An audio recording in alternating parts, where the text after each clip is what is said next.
ہے اسلام کے اندر یہ چیز بھی جائز نہیں ہے کہ دنیا کو چھوڑ دیا جائے. تو بہرحال اس بیک گراؤنڈ کے بعد اگر ہم دیکھیں کہ اسلام میں یہ تمام چیزوں کے سلسلے میں کیا ہے، تو اسلام میں جو گائیڈ لائنس ہیں، جو احکامات ہیں، وہ صرف نماز، روزے اور انسان کی مذہبی زندگی کی حد تک محدود نہیں ہیں، بلکہ قرآن مجید میں اور اللہ کے رسول صلی اللہ علیہ وسلم کی احادیث اور سیرت میں آج سے اس کے بعد بھی آج 1400 سال بھی اتنا ہی ریلیونٹ ہے، اور آئندہ آنے والے 1400 سال بھی اگر انسانیت باقی رہے تو وہ اسی طرح ریلیونٹ رہیں گی. تو اشاروں میں ہے اسلام کی تعلیمات، قرآن میں ہو یا حدیث میں ہو. ان اشاروں کے ذریعے سے اس کے اندر سے قوانین کو نکالنا، رولس اور ریگولیشنس کو نکالنا، یہ علماء کرام اور جاننے بوجھنے والوں کا کام ہے. جس طرح سے قرآن مجید میں یہ کہا گیا ہے کہ سورہ مومنون کی آیت نمبر 5 سے 7 ہے، اعوذ باللہ من الشیطان الرجیم، بسم اللہ الرحمن الرحیم. تو اس میں بتایا گیا کہ مومن لوگ جو جنت میں داخل ہوں گے، جن کو جنت الفردوس دی جائے گی، جن کو فلاں فلاں نعمتیں آخرت میں دی جائیں گی، تو اس کے جو کوٹیشنز، اس کے جو کنڈیشنز بتائے گئے کہ وہ نماز پڑھتے ہیں، زکوٰۃ دیتے ہیں، فلاں کرتے ہیں، اس طرح کی نیکی کی کاموں کے بعد یہ بتایا گیا. اس کے بعد 5ویں آیت یہ ہے، والذین هم فروجهم حافظون او ملکت ایمانهم فانهم غیر ملومین فمن ابتلا وراء ذلك فاولئک هم العادون. اس کا ترجمہ اس طرح سے ہے کہ جنت میں جانے والے لوگوں کے جو کیریکٹرسٹکس بتائے گئے ہیں، اس میں سے ایک کیریکٹرسٹک یہ بتائی گئی ہے کہ جو اپنی شرمگاہوں کی حفاظت کرتے ہیں، یعنی وہ لوگ جانوروں کی طرح اپنے جو وہ ہے سیکسول لائف اس کو نہیں گزارتے، بلکہ حافظون کا مطلب حفاظت کرتے ہیں، سوائے اپنی اللہ ازواجہم او ملکت. یہ کہا گیا سوائے اللہ الازواجہم، سوائے لوگوں کے جو اپنے ازواج ہیں، جیسے بیوی ہے، بیوی کے لیے شوہر، شوہر کے لیے بیوی. تو اپنی بیوی کے لیے جو حلال ہے کہ تم اپنے شرمگاہوں کی حفاظت کے سلسلے میں آزادی جو دی گئی ہے، وہ صرف اپنی نکاح کی ہوئی اپنی زوج کے لیے دی گئی ہے، سوائے اپنی بیویوں اور اپنے مملوک کے ایسوں پر کوئی الزام نہیں. بس اس کے علاوہ جو شخص طلبگار ہو اور حد سے نکلنے والے ہیں، ان کے لیے جنت نہیں ہے. اس کا مفہوم کرتا ہے. تو اس کا مطلب یہ ہے کہ نماز، روزہ، زکوٰۃ، حج کے جس طرح سے نیکی کے عمل ہیں، اسی طرح اپنی سیکس کی، اپنے شرمگاہوں کی حفاظت کرنا بھی ایک مومن، ایک مسلمان مرد اور عورت کی ذمہ داری بلکہ فرض ہے. تو اس طرح سے جو اس سے جو حدود، جو قوانین نکلتے ہیں، اس کے بہت سے اس کے یہ ہیں. جس طرح سے ڈاکٹر سمن نے بھی بہت سی بریفلی بتایا آپ لوگوں کو کہ کیا کیا اس طرح کے جو چیزیں ہیں، جو کیونکہ اسلام کے جو آئلی اور جو سوشل سسٹم اور ڈومیسٹک سسٹم ہے، اس کے اندر نسل کی بہت اہمیت ہے، نسل و نسل کی بہت اہمیت ہے کہ کون کس کا باپ ہے، کون کس کا دادا ہے. اس طرح سے اس کی اہمیت ہے، کیونکہ پوری زندگی، اسلامی زندگی اسی کے مطابق چلتی ہے کہ اس کا بیٹا کون ہے تو اس کو کتنی وراثت ملے گی، اس کی کیا ذمہ داریاں ہوں گی، باپ کے سلسلے میں اس کی کیا ذمہ داریاں ہیں، ماں کے سلسلے میں کیا ہے. تمام زندگی کے جتنے قوانین ہیں وہ اسی وقت ممکن ہے جبکہ معلوم ہو کہ باپ کون ہے، ماں کون ہے. جیسا کہ بعض ویسٹرن کنٹریز میں سنا کہ وہاں پر ان کو باپ کا نام نہیں لکھا جاتا، صرف ماں کا نام لکھا جاتا ہے، کیونکہ پتہ ہی نہیں کہ باپ کون ہے. تو اس طرح سے وہاں پر کوئی پورا انسان کا سوشل اور جو سسٹم ہے وہ پورا کولیپس ہو جائے گا. تو اس طرح سے اسلام میں تمام چیزیں رہنے کی وجہ سے تو اس کے جو موٹے موٹے رولز ہیں، جو آئی وی ایف وغیرہ کے سلسلے میں جو موٹے موٹے رولز ہیں، وہ صرف پوائنٹ کر کے میں آپ کے سامنے رکھ رہا ہوں کہ تو جتنے ڈفرینٹ آپشنس ہیں، ڈفرینٹ آپشنس کے ہیں کہ اس کا اسپرم اس کا اووم، اس کا اووم اس کا اسپرم، اس کا اسپرم اس کے رحم میں، اس کے یوٹرس میں، اور اس کا اسپرم اس کے، یہ اتنا کرس کراس ہے کہ آپ کو اس میں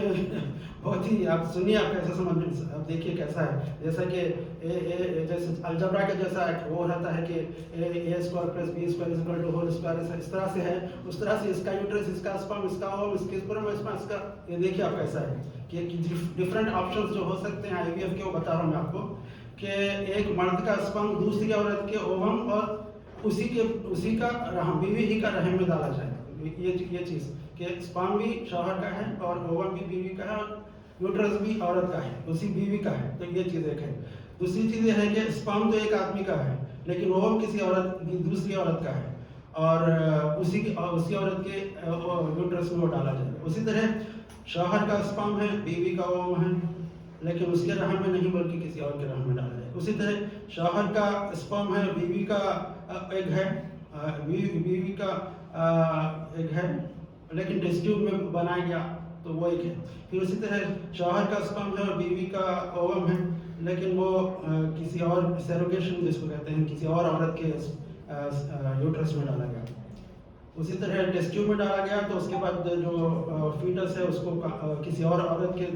رحم میں ڈالا گیا یا بیوی کے رحم میں ڈالا گیا. ایسے کتنے ہی ایسے کمپلیکیشنس ہیں. تو اس میں جائز صورتیں جو ہیں وہ صرف بہت ہی مختصر ہیں. جیسا کہ میں نے بتایا کہ صرف شوہر کا اسپرم اور بیوی کا اووم اور بیوی کا یوٹرس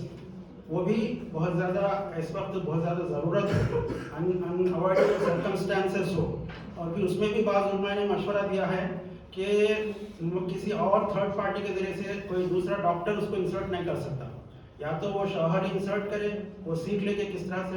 انسرٹ کرنا ہے اور بیوی کے یوٹرس میں وہی انسرٹ کرے, یا پھر بیوی خود اپنے یوٹرس میں خود ہی وہ انسرٹ کرے, وہ سیکھ کر. یہ جائز ہے. کوئی دوسرا مرد یا دوسری عورت بھی ہے تو جائز نہیں ہے. بعض علماء کا جو خیال یہ ہے کیونکہ سطر کھولنا کسی عورت کے سامنے بھی جائز نہیں کسی عورت کا,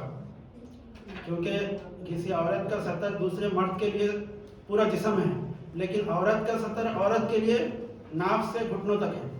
تو عورت کا سطر عورت کے سامنے کھولنا بھی جائز نہیں, اس لیے انویٹرو فرٹیلائزیشن کے لیے کسی اور مرد کا یا کسی اور عورت کا بھی یوز کرنا جائز نہیں ہے. یہ بعض علماء کا خیال ہے. لیکن بہرحال اس میں جواز کی گنجائش ہے. ایک بیوی کا ٹیسٹ ٹیوب فیٹس دوسری عورت کے یوٹرس میں داخل کرنا جائز نہیں, کیونکہ جیسا کہ ابھی سمجھ میں بتایا کہ جو لڑکے کوئی جو بچے کو جنم دیتی ہے وہ اصل ماں ہوتی ہے قرآن مجید کے لحاظ سے.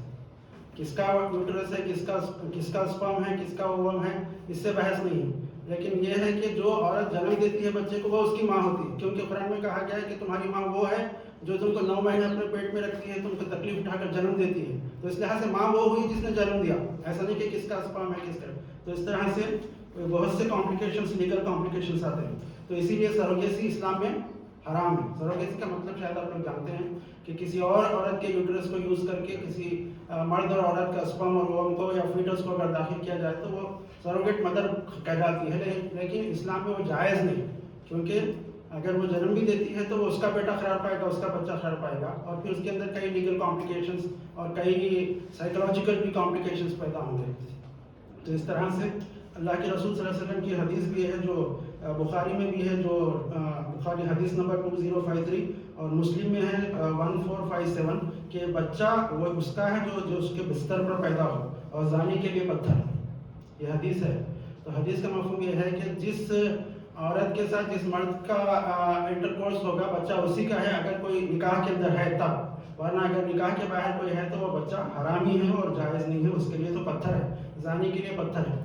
ہم یہ سمجھتے ہیں بعض مرتبہ ایک ضمنی طور پہ ایک دوسری بات میں آپ کو بتا رہا ہوں اس سے ہٹ کر, ٹاپک سے ہٹ کر, ہم یہ سمجھتے ہیں کہ اسلام میں اتنی بڑا سزا کیوں ہے. انٹرکورس ایک چھوٹا سا ایک کام ہے, لیکن اس کے لیے پتھروں سے مار مار کر ہلاک کرنا کیا ہے. یہ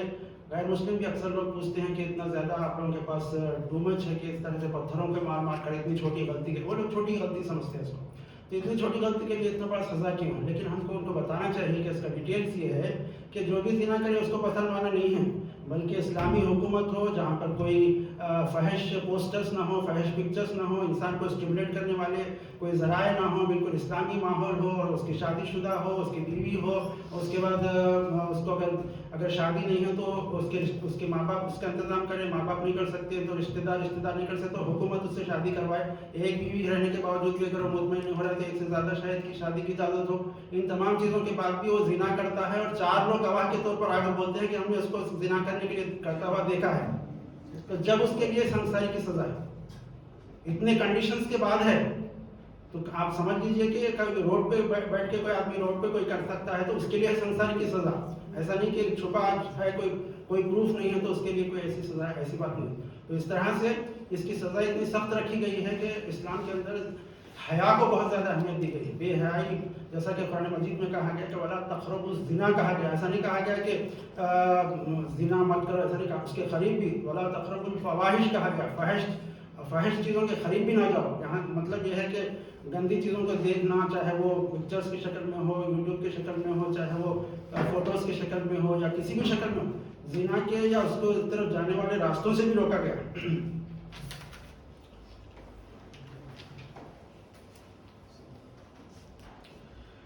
اور ابھی کتنا ہے ٹائم, 2-4 منٹ. اور یہ جو کہا گیا کہ جو جائز صورتیں ہیں، یعنی کہ جائز جو چیز ہے کہ شوہر کا سپرم ہے اور بیوی کا اووم ہے اور پھر بیوی ہی کا یوٹرس ہے، اس کے اندر بھی بہت زیادہ احتیاط کی ضرورت ہے، کیونکہ جیسا کہ بتایا گیا آپ کے سامنے ابھی لیکچر میں کہ اس بات کی کیا گارنٹی ہے کہ وہ لوگ اتنی زیادہ ایمانداری برتیں گے کہ آپ کو بالکل آپ ہی کا سپرم یوز کریں گے، کیونکہ ان کو سکسیس ریٹ بتانا ہے، آپ سے پیسے وصول کرنا ہے۔ اگر وہ آپ بچہ نہیں ہوا تو آپ اس کو 60,000 روپے 1,00,000 روپے نہیں دیں گے، تو انہیں کچھ بھی کر کے بہرحال بچے کی شکل میں آپ کو کچھ تحفہ دینے کی شکل میں اس کے وہ مجبور رہتا ہے، تو اس کی کیا اس بات کی کیا گارنٹی ہے کہ وہ اسپام وہی یوز کرے گا اور ڈسکارڈ نہیں کرے گا اس یوز کرنے کے بعد باقی بچا ہوا اسپامس، اور پھر جو ہوا ہے وہ کیا گارنٹی ہے کہ وہ اسی عورت کا ہے۔ تو اس طرح سے بہت سے کمپلیکیشنس ہیں جس کے اندر جائز صورتوں میں بھی ایمانداری اور جو سو اس کے اندر بہت زیادہ احتیاط اور فلاں چیزوں کے کنڈیشنز ہیں جس کے بعد ہی کوئی جواز یا کوئی اس کی اجازت ہو سکتی ہے۔ بہت سے اسلامی کنٹریز میں اس وقت خاص طور سے اس میں انٹرنیٹ پر بتایا گیا کہ پاکستانی شرعی عدالت نے بھی کچھ شرائط کے ساتھ اجازت دی ہے کہ انفرٹائل جو کپلس ہیں ان کو صرف شوہر کا اگر سپرم ہو اور بیوی کا اگر اووم ہو اور بیوی ہی کا یوٹرس ہو تو اس طرح کے اس میں جائز ہے، کیونکہ انہوں نے وہاں پر سروے کر کے بتایا ہے کہ تقریباً پوری پاپولیشن کے اندر 10% کپلس ایسے ہیں جو انفرٹائل ہیں، اور وہ 10% میں سے بھی 90% وہ ہیں جن کو ٹریٹمنٹ کے ذریعے سے ان کو صاحب اولاد بنایا جا سکتا ہے۔ تو اس طرح سے 10% کے 90% بول تو پورے پاپولیشن میں بہت سے ایسے ہو سکتے ہیں جو اولاد سے محروم ہیں، لیکن ان کو صاحب اولاد بنایا جا سکتا ہے اگر ان کا صحیح اور جائز طریقے سے ان کا علاج کیا جائے۔ تو یہ بہت سی ایسی کنڈیشنز ہیں جس کے بعد ہی اس کو آپٹ کیا جا سکتا ہے، اس کو اختیار کیا جا سکتا ہے۔ تو یہ اس طرح کا سلسلہ چلنا چاہیے کہ ڈاکٹرز کو بھی معلوم ہونا چاہیے، کیونکہ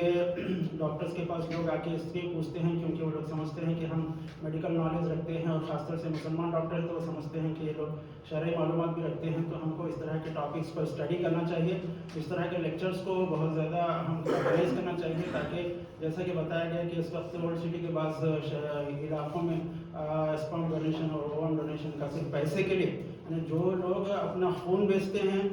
میں نے سنا ہے کہ بعض ایسے رکشے والے فلاں ہیں جو محض اپنے پیسے کے لیے ہر ہفتہ مہینے میں اپنا خون بیچتے ہیں، تو نہ جانے کتنے لوگ ہیں جو اپنے اسپرمس اور اوومس بھی، تو اس طرح سے اسلام کی کتنی مخالفت اگر اعلان ہو رہی ہے، اس کے ذمہ دار ہم بھی قرار پائیں گے اگر جاننے بوجھنے والے ان کو ایجوکیٹ نہیں کریں گے۔ تو اللہ تعالیٰ سے دعا ہے کہ اللہ تعالیٰ ہم سب کو ان باتوں کو سننے سمجھنے اور ان پر عمل کرنے کی توفیق نصیب فرمائے۔ اللہ تعالیٰ یہاں پر جتنے لوگ پارٹیسپیٹ کیے ہیں سب کو جزائے خیر دنیا اور آخرت میں نصیب فرمائے۔ وآخر دعوانا الحمد للہ رب العالمین۔